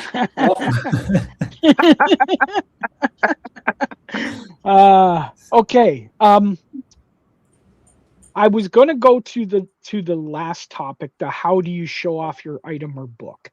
I want everyone to talk about it, and then I'm going to do sort of a show and tell. Can I go first, please? You can, maybe. I don't know. I said please. He's out of blood. Let him go first. All right, Joey, go. All right. So, depending on the book, seriously, depending on the book. If it's an older book, that book should be taken out of the bag and board Okay, all four corners, spine, back, everything like that, and then staples in the middle, and then a few of the pages to show that it's complete. That's it. I'm done. Yep, that's pretty much it. We'll do it visually, but um, I know Rick does his pretty much every book on his bigger shows. So what do you do? Yeah, if it's the older books, I'd say 70s or older, or a big book, you take it out of the damn bag, you show the corners, you show the spine, you do it slow, show the back, give like a view of it, see if there's any pitting on the cover as well. You open up the front page, let them see the staples, let's see if there's any spine splits, open up the back page, do the exact same thing. Open up the centerfold, let them see the staples inside there, see if there's any rust in it. And again, that way it'll still bite you in the ass because people will say book not as described. That happened to me twice in the past like 2 months. Pissed me off because I showed those books off in detail. But then, like Joey said, you also show the page quality, so it's off white to white or whatever the case may be. But those types of books, if it's a brand new book, you don't need to do that. Just show the spines and the corners, and I do that almost for every other book. When I do like my Thursday mornings, I'm just starting everything at like $1 or $2. Just if you want it, here it is, and it's just like sudden death. Just trying to clear out inventory. I mean, it's just bulk stuff, but my regular shows, yeah, everything's shown. Okay. I have to add Alien- something to this. No. Okay, well then you're going to take your turn then. If it is a hole-in-one book, you need to open up each page slowly Especially on stream and show the staples. With no adult content advisory. I'm telling you, don't worry about covering it up, okay?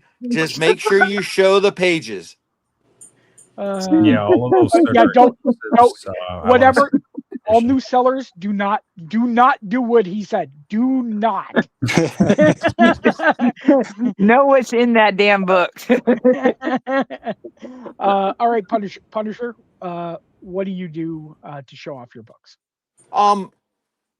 I look over, if it's like a newer book, I'll look over it real quick and I'll say, okay, it's clean. If I see something, I'll show it off, make sure. If it's a bigger book, you absolutely start down. I say start down the spine, show the top right, bottom left, bottom right of the corner, show the back, spine on the back, then the other corners, open it up, make sure it's attached on both ends, and also show the staples. If it's a Marvel book, if it's an older book, I would quickly go through to make sure that the Marvel value stamps in there. Something like that. See if there's any creasing, any moisture, any stuff like that. Just anything that you can point out. But like Rich says, you can sit there and read the fucking book to them, and they're gonna sit there and go, "Oh, he didn't read line 2." You know what I mean? Like there'll be those clowns that'll do that.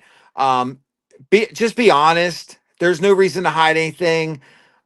And that's the best thing to do. Again, if you are a new seller, listen to Flat Earth. Do not open up these pillow books on screen. Skipping got Skipping got a surprise of her life doing that. Yeah, the books are what they are. Don't hide anything. I mean, there's no reason to hide anything. Just show it off. If they got dog ear, it has a dog ear. You can't make it go away. You're gonna see it when they get it anyway. So just show the shit off. All you got to do is be transparent. That's Exactly. it. If they want the book, and don't, for the love of God, do not tell people they're mint 9.8, and you're sitting there and listen. You're showing a fucking dog ear when you're calling it a 9.8. Yeah, and I can tell you right now, I have seen, and we all have that have submitted books to CGC. I have seen books that look pristine come back an 8.5, and books that have, like, you can see as like, oh, this is maybe an 8.5, show up as a 9.8. So even if you say it's mint and you say it's near mint, they send it in grading, they get an 8.5. What are they going to do? Yeah, I actually just bought a book recently. It was Venom Lethal Protector, like one. I already have like a couple issues of this one. And the buyer I bought it from did say near mint, but when I got it, um, and I realized too, watching the replay of like, because you can watch like the replay of the receipt. I realized that the mark was there, and I wish I would have asked for a closer look. So it's on me too. But there was like a big corner crunch, and he showed that part of the book last and kind of like set it down like in his holder that kind of like hid that part. So I was just like, oh, that maybe that was just like the reflection of the bag, and I put the bid on it. I didn't like bid a lot on it, but it was not near mint. 8.5 at best. It had like a corner crunch and creasing and stuff, but otherwise, yeah, like it was sharp everywhere else. But yeah, he should not have said near mint.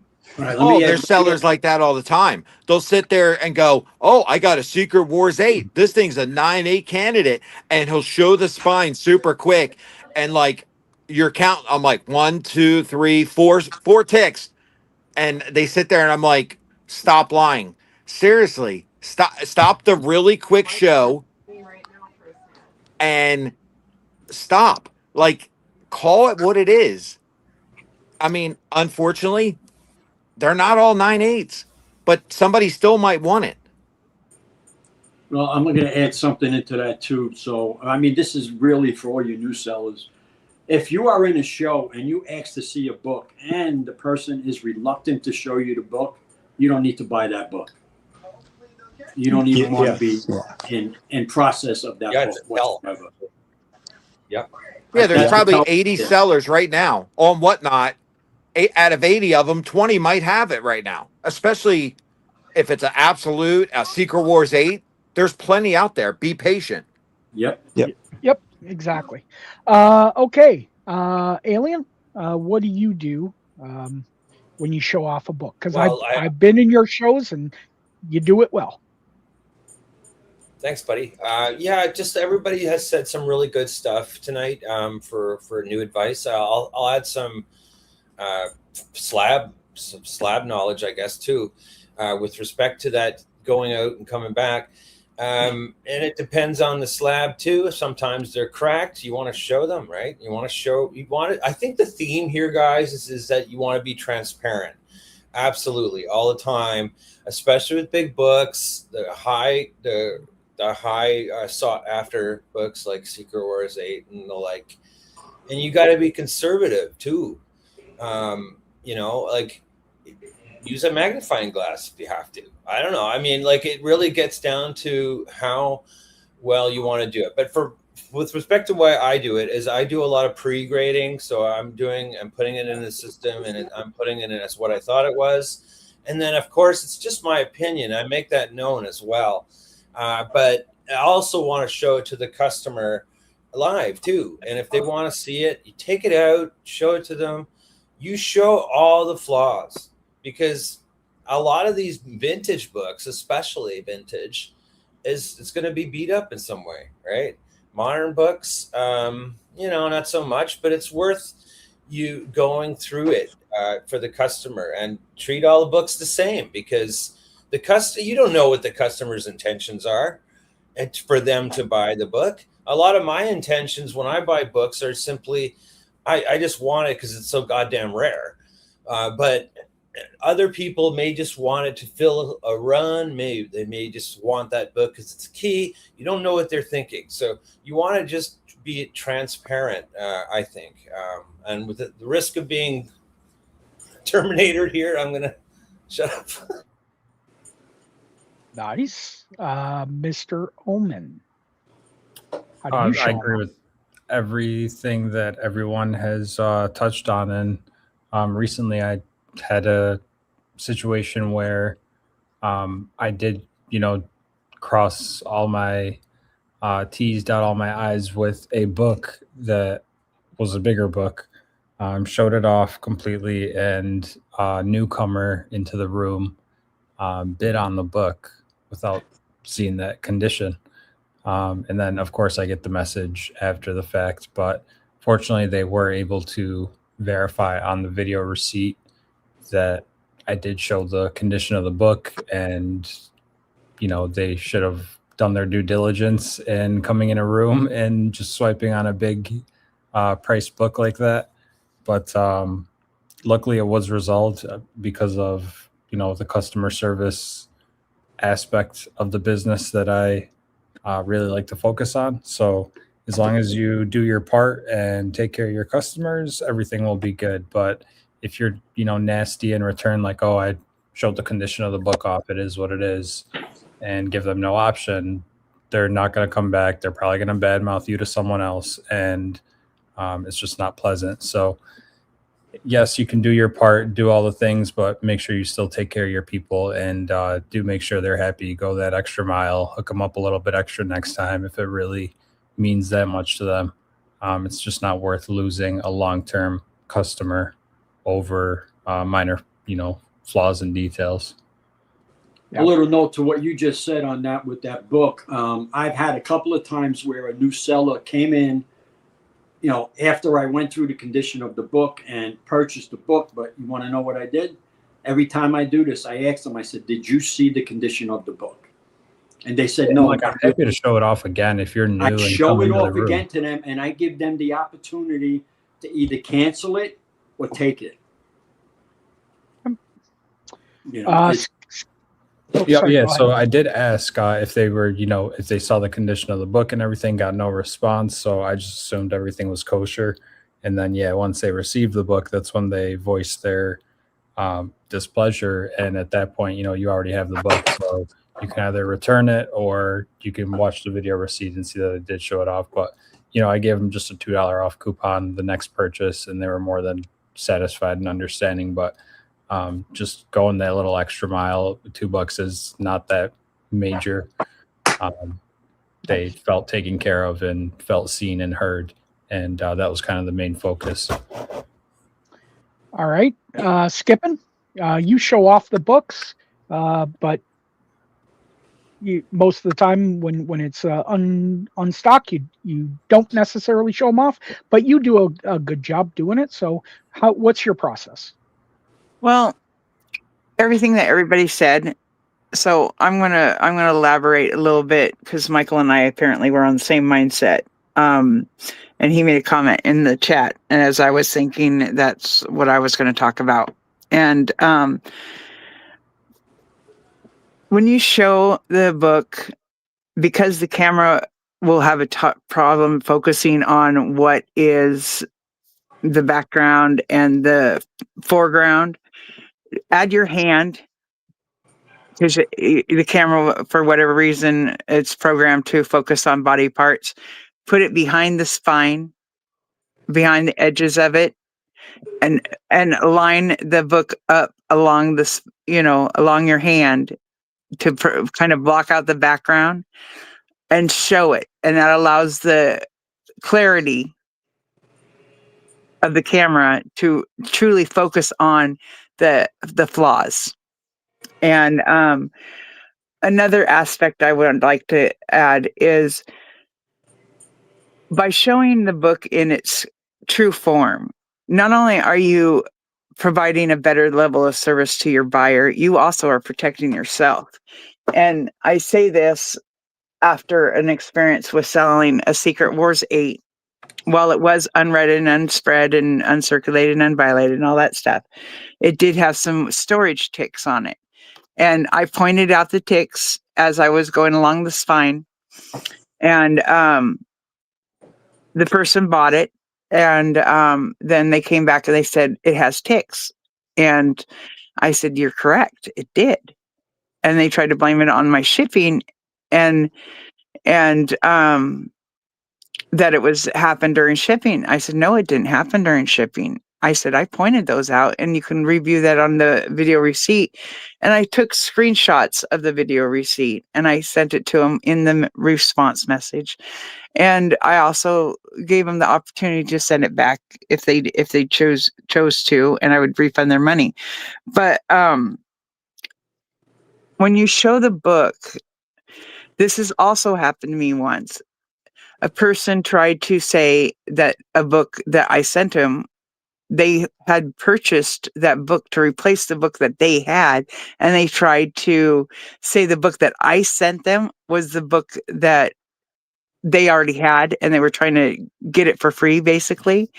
And because I had shown the book and the condition of the book that I had was much better than the condition of the book that they had, they could not get, their claim was denied for a refund, because that wasn't the book that I sold them. So you not only are you providing a better service and being transparent to the customer for their satisfaction, you are also protecting yourself as a seller from them saying that, because there are those people out there that do that want the replacement book for free. And I do this with my glass too. I do a invisible stamp on all my glass that's washable, but it can be seen at an angle, or it can be blacklight reflective. And so I know, and I don't sell the glass on whatnot, but I know what is mine and what's not mine. And so if there's a damage there, I can identify that piece of glass from another piece of glass, because there are crooked people out there. They want it for free, and they will say that your book was something that wasn't, and will do anything illicit, basically, to get it for free, and that includes lying. So not only show the book in its entirety, for both yourself and for the customer, it protects you, and do a good job at it, especially when it's something of higher value. Take that time. All right, I got a question for all of you. How Well, does hold on, Joe. Before you do it, I wanna hear what the new guy has. Banger, what do you do to show off your books if you do? So I'm gonna echo a lot of what you guys said, but yeah, when it's like a bigger book, like older, or like even modern, like I make sure like I go through and like check the condition before I'm even gonna like run it. But then when I'm on the show, I am in the like top left corner, like working my way down the spine, like out of the plastic too if it's a bigger book. Working my way down the spine, like showing the corners, and like really looking it over with like everybody, to like kind of doing like what I did before my show, like looking through the book, but like looking at it with everybody else. And then I like flip the backside, show it, and open it up, like show that like the staples are attached, and then just kind of give like my rundown of what I think, but I let people know like I'm being transparent. This is my opinion. And I try to be conservative on my grading, like you guys also echoed. Like I will not say like like near mint 9.8. Like the 9.8 thing, like I won't do that. Like unless I'm very absolutely sure, which I usually don't feel that confident. Um but yeah, I just kind of give my rundown with everybody, and then sometimes like people in the chat will even say like what they think. Like, oh yeah, I would say like you were spot on with that, or I would say it was like probably even maybe better than that. But I was like, yeah, this is just my opinion, so there you go. All right, so I have a question for you guys. This is for everybody. How does a book somehow get ticks in shipping? Oh, it can happen, and we've talked about this before. This is especially when people bundle them with many books. They tape the spine and the other side when they should be taping the top and the bottom. Okay, so I mean, yeah, all right, I got you on that. So the thing is, you never tape books on the spine and on the other side, just top and bottom. So I mean, There is a way to do it correctly, though. with Yeah, there cardboard. is. I'm pretty good at it. With cardboard. Yeah. Well, anyways, we're gonna move. I'm going to do. I want to add final thing to this topic. Sure, go ahead. Always Of got to course. get the last word. Yep. Yeah, Joey, shut your mouth. Anyway.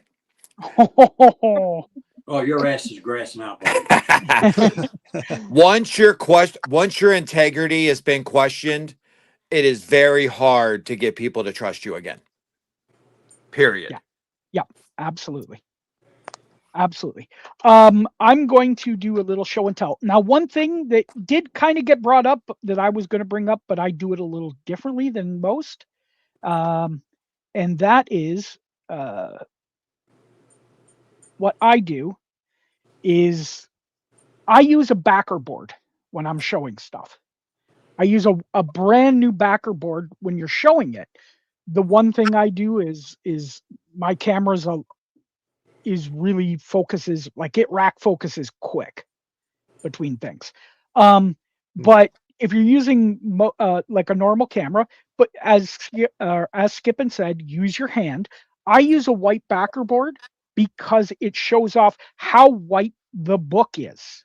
Because if it's matching, it's a good thing to match. But it also helps with the thing. And as you said, you go down the book. Yeah, and I see the ticks. Right. You can see the text. Exactly. Right. Yeah. I did this purposely. I grabbed a book and I'm like, okay, well, we can see it. Oh, there's a bad corner. And you flip it. Captain Crunch.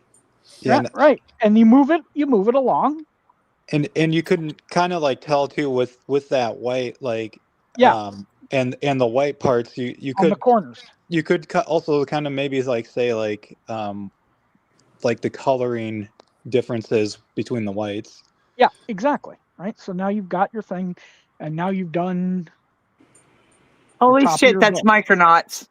Yes, it is, and I did it on purpose for that. And then you flip it over, and then, as someone said, you go to your center. hand is the same color as that backing board, anyways. But yeah. I digress. It might be more. But that doesn't work for everyone. If I put a blonde wig on and throw a little costume on and say, "Hey guys, it's near mint. It's a good book." Yeah, correct. Yeah. I'm saying what should be done. And then, but here's the other thing that I didn't hear. Well, Rick sort of did it. Is you get yourself a nice light and you rack, so you can see what the book is in the light for any imperfections. You can see there's a finger bend right there, right there. Sure.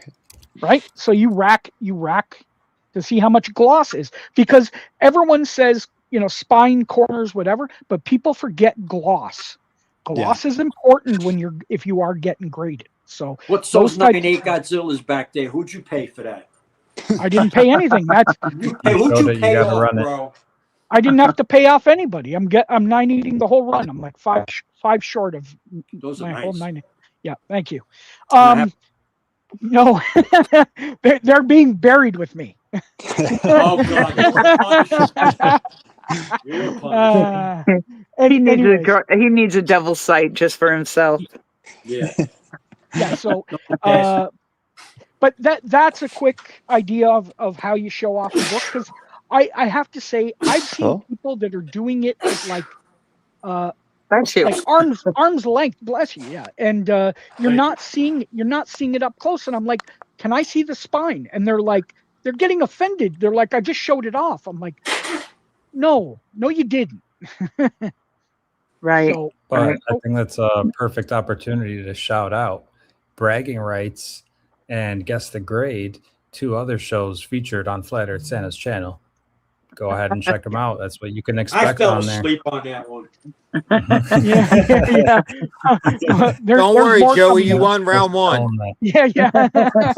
Anyways, I like that backing board thing, though. I'm gonna steal that. That's pretty slick. Yeah, that's a great tip. Do you want to know honestly, when you take a book out of a bag, okay, you're supposed to take it out with the backing board.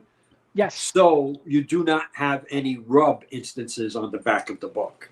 That is correct. And putting it back in together, you put the board or the comic on the board and you put the whole board in. It's correct. You'll notice why some A lot of times when you go to grade, you'll be like, oh, there's a little bit of rub here. It's because of going in and out and in and out. So Yeah. Joey's right. We're Hey. we're going to go around the horn. I want everyone to say what they've got coming up, where they can find you on socials, where they can find you on whatnot. So let's start with Skipping. Where can they find you? What have you got coming up? Same old. Thursday, Friday, Sunday, whatnot. 4 p.m. Pacific Standard Time. I'm going to be doing some more bundle boxes. I do want to say that I was highly impressed with the fees I saved. I sold 12 boxes and saved $180 in fees from the selling just the $1 filler inventory. And so I really liked making some room.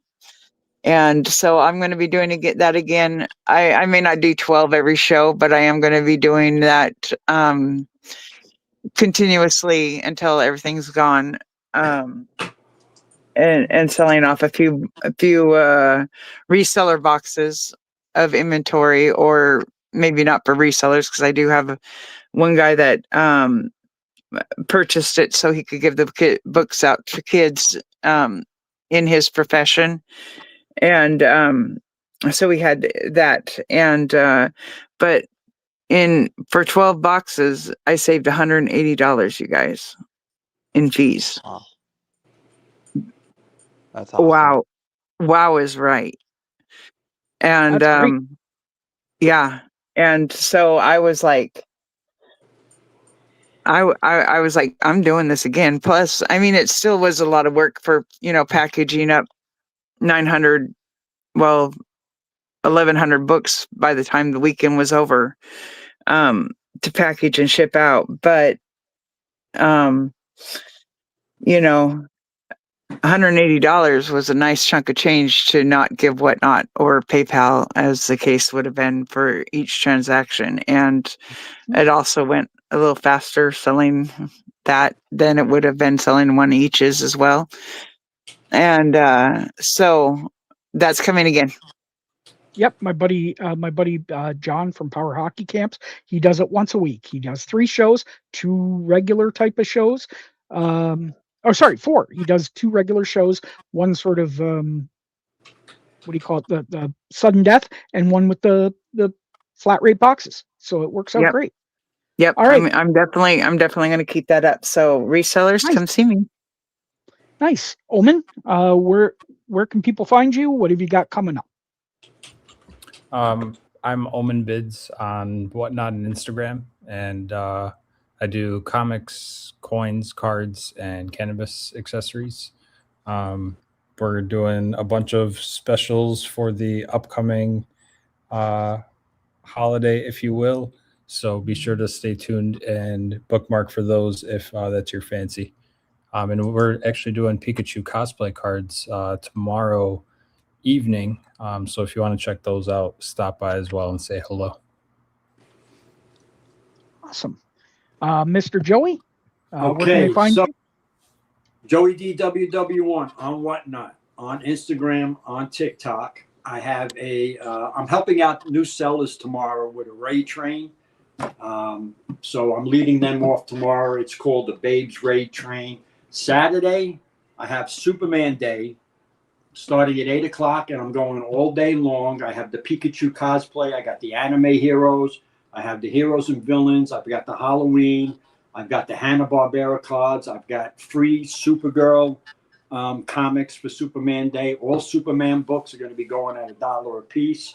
I have a Nintendo Switch Lite buyer's giveaway on Saturday also. And I also have a Sonic 2 playset that I'm also going to be giving away. And then on Sunday, I do my FOC weekly pre-orders and the new releases. And then Tuesday, I've got a new thing, my Foreign Comics Tuesday I'm going to be doing. Ooh, I'm showing up to that. Yeah, sure. really I cool got some giveaway. good. I got some good shit. It says Foreign Comics Thursday, but it's actually Tuesday. I'm going to go ahead and change it. Okay. Mr. Punisher, where can they find you? What have you got coming up? I am Punisher Rider. You can find me at Punisher Rider 1 on Instagram. I have a show coming up the 25th. I am excited to team up with the Rizzo. If you know who he is, it's Crimson Bat.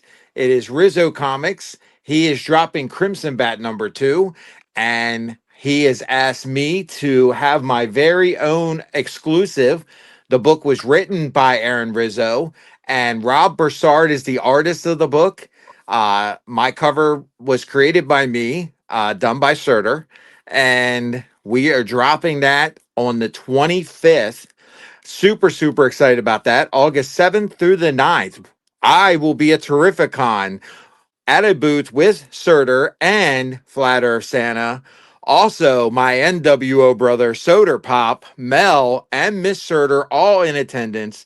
If you are going to be near Terrificon, I suggest you come in. It's going to be one hell of a party. Besides that, I have some other big projects in the works that I can't talk about right now. But, guys, I want to say, first of all, Flat Earth Santa, I appreciate you putting on this show. You know, I text the shit out of you just to ask a million questions. Skipping Stones, you know, I am so happy that I've met you and always glad. Omen Bids, you're like that little baby, but you know what? We still love you. Alien, you're the only Canadian on this panel that I like. Judy, thanks, homie. Joey, you know, long time, I'm do anything happy for being you. hated. Banger, I'm so glad that you came on and got to experience. We appreciate you being on. We love hearing from other new sellers. And this is what Whatnot, Why Not's all about. Growing as a community, and welcome to our community. Seriously, we appreciate you being here. And Soder Pop, my brother, my NWO brother. Love you, man. Yeah, I could tell you this year is going to be fun for the both of us, brother. It's gonna be fucking crazy. Man. Except you better fucking bring it Monday night, buddy, because I'm going to kick your ass. Oh, I gotta go Monday. Oh, you better bring it Monday. All right, man. All Sitting right. there, boy. I'm And all I'm right. not falling asleep. Listen, all you got to do is show up awake. I'm just kidding, brother. NWO match, baby. NWO, baby. Mr. Alien, where can they find you? What have you got going on? I'm sorry, just smoking some cannabis right now. Anyway, sorry, just kidding around, guys. Yeah, I'm back on Wednesday, guys, doing live shows. That'll be at Alien Warrior 75. You can find me on Whatnot, and on online, guys, on my website aliencomics.ca. We're on shop. We're on the shop app. We're also on eBay. We're also on all the different platforms. You can find us from aliencomics.ca. Do bookmark our shows. We do some rare books, doing price variants and double covers and all that kind of fun stuff. Everybody here, thank you so much for having me, and all the best this year on selling. And nice to meet you, Banger and Omen. It's nice to see everybody. Okay, take care. Mr. Soder Pop, what have you got going on now that you're back? We are on Whatnot, Soda Pop Comics, Instagram, Snapchat, TikTok. We're on everything. We do shows normally on Sunday, noon Central. That's our big boy book show of the week. Tuesday nights, usually trivia. We're gonna maybe mix in some theme shows Tuesday. And then Thursday mornings, it's run filler, throwing them up rapid fire. But this Saturday, instead of doing it Sunday, since there's zero commissions on Whatnot, we're doing our show at 3:00 Central Time Saturday. $1 starts. We're going to be starting a GSX #1, $1. Amazing Spider-Man 50, Night Nurse 1, Hulk Annual 1, Monsters 1, first Elektra, first Luke Cage, first Rhino, first He-Man, X-Men #3, Star Wars 1, ASN 300, you name it, it's going to be in that fucking show. So 3 o'clock, starting at $1, Saturday, jump in, get some crazy freaking deals. Excited to see everybody. Going to have some really ridiculous buyer giveaways as well. So might want to bookmark and jump in on that one. Hey, I Sounds sent you a exciting. DM on those Turkish books because your boy is Turkish. So I'm Oh, gonna be hey, there. I I'm gonna be fighting messaged for you those. back, man. I got a Yeah. nice Turkish Nice. saga for you. Nice. Nice. Send them my way. I can actually translate them for you. I'll actually read them. and Banger Comics. Those where are can they not find- cheap, by the way. Those Yeah, they're are not. pricey. Yeah. It's a $100 Where book. where can they Some find of them you? are And what more. have you got? What have you got going on? Yeah, so I'm Banger Comics on Instagram and on whatnot. However, do not go to bannerscomics.com. That is not me, and it is somebody who makes like porn comics, like AI generated porn, and I noticed Hello. I noticed the seller is like also on eBay and does pretty well. I think like has like 5-star reviews on eBay and has like 11,000 in sales or something. But like it's but anyway, that is not me. But I am on Instagram and I am on whatnot. Banger was actually my nickname growing up, and that's why I came up with Bangers Comics. So, but I have a show this Saturday. I'm taking advantage of that zero commission that Whatnot's gonna have, and that was just a happy accident because I had a show scheduled that day anyway. And that show is just gonna be like I'm gonna run stuff from a box that show, and like I just like people can buy stuff in my shop if they want, if they're looking for like requests, they can shout it out. But I have done some theme shows recently, some that have done well and some that have not done well, but I'm just trying to get my footing and like practicing getting better at my craft. Nice, awesome, and I'm going to do my little thing across the bottom. My banner. I do have one for everyone. I just keep forgetting to do it. Monday nights, bragging rights. It's 3 contestants. Come on, show books they got in the last 2 weeks. The chat votes. It's a lot of fun. Go sign up. It's in the description of bragging rights. It's in my. If you found me here, just go to the live tab and you can see it. Look in the description. Sign up. It's a lot of fun. We have a blast every single week, and we see some cool books. So there's that. You can get me on Instagram, Flatter Santa, or FES Comics is my selling Instagram. You can get me on YouTube, of course, as you're finding it here. Whatnot, Why Not is this show, so you're obviously finding that. But we're bringing back Guess the Grade this coming Sunday, where we show off 5 books that I'm going to be sending to CGC. We look them over. We now have a new feature that is a electronic microscope that we look very up close and for ticks and whatnot. You thought it was clear with the other camera. This thing's even crazier. I showed it off after on bragging rights on Monday, so it was kind of cool. Other than that, that's it. I really appreciate all the panelists. Skipping, We appreciate you. thank you, Thank you, buddy. Appreciate all you Yeah, guys too. yeah. Omen, Thank you for letting Omen's me come into the show, and thank you for like allowing me to do this. This is awesome. yeah, no, Omen. I give you shit all the time, but you know what? You're a blast, man. You're a You're a legend buffalo. yourself, You're a man. buffalo brother. Alien. Oh, we lost him. he must have left. Alien. Dude, you're my Canadian brother. Like seriously. Thanks so much, When it man. So when it awesome when of it you to comes invite.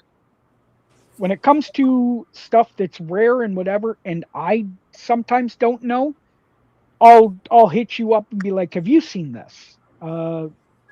It's just you're that bouncing off posts that I have for rare and stuff books. Punisher, That's funny. you text me a lot, buddy. Dude, you're awesome. That's a stalker moment. Yeah, like seriously, it's you're absolutely awesome. I don't say it enough because I bust on you and we make fun of each other, but as well I'll help anytime possible. Joey, you're old. I make fun of you because you're old, but you're awesome. Dude, thank you so much. You helped this community. You gave me the idea to start this That's thing. cool. So Thank you. so that is absolutely awesome. Mr. Richard Soderpop, dude, you're awesome. You're absolutely family. Uh, Love you, man. You know that. I know it's just less wellness checks. It's been nice. It's been nice when you're on Hey, vacation. I We laid don't have- off. I laid off. I laid off. And Brian, thank you for coming in. We're going to have you back. If you're happy to come back on other times, because we want to see your progress, man. We want to see you succeed, and Hell yeah. that's what this thing's all about. It's all about family. I know you can get a hold of any one of us, and we'll help you at any time. Yep. If we can, we will be there for you. So 100. know that there is a community. I actually learned appreciate that. something tonight. That I'm asking the wrong Canadian about certain books. I need to ask Alien. Sure. Cheers, y'all. Careful, Alien. You might need to change your number. Yep. Just kidding, honey. We love you. Trust me, it took me and Alien, what was it, about an hour for that G.I. Joe that we both went over, that CPV Yes. Direct. It took us both, Yeah, like that we was both a didn't good know. conversation. Yeah, that was really cool. But yeah, thank you everybody. We really appreciate it. The panel, the chat, we couldn't do it without you. We wouldn't do it without you. You guys are amazing. We love you guys.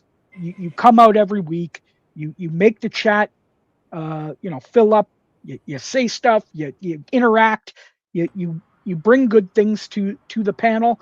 It's awesome. We love you guys. We'll see you guys next week. Thank you again. I'm going to play us out. If you want to stay backstage, you're more than welcome. I gotta right, go. guys. So everybody have All a right, great Joey. night. Yeah. Night, Have Joey. a great night, everybody. All right. Good night. Play us out.